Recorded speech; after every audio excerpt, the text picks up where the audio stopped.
અમદાવાદની plane crash દુર્ઘટના બાદ અમરેલી શહેરમાં ગભરાટનો માહોલ ઊભો થયો છે. અમરેલી શહેરમાં પાયલોટ ટ્રેનિંગ સેન્ટરના પ્લેનનો રૂટ ચેન્જ કરવાની પ્રબળ માંગ ઉઠી છે. શહેરમાં સમર્પિત સમિતિ દ્વારા પાયલોટ ટ્રેનિંગ સેન્ટરના પ્લેન ઉડતા બંધ કરાવવા માંગ ઉઠી છે.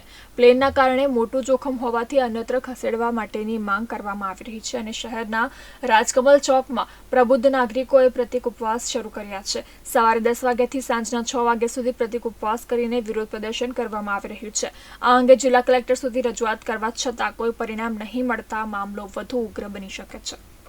અમે અમારી માગણી એવી છે કે માનવ વસાવત ઉપર આ પ્લેન ન ઉડે, બારોબાર ખેતરો નદીમાં ઉડે એવી અમારી માગણી છે. છેલ્લા 6-8 મહિનાથી અમારી આ માગણી છે, છતાં પણ કોઈ પણ પ્રકારની ઉપર એક્શન લેવામાં આવી નથી.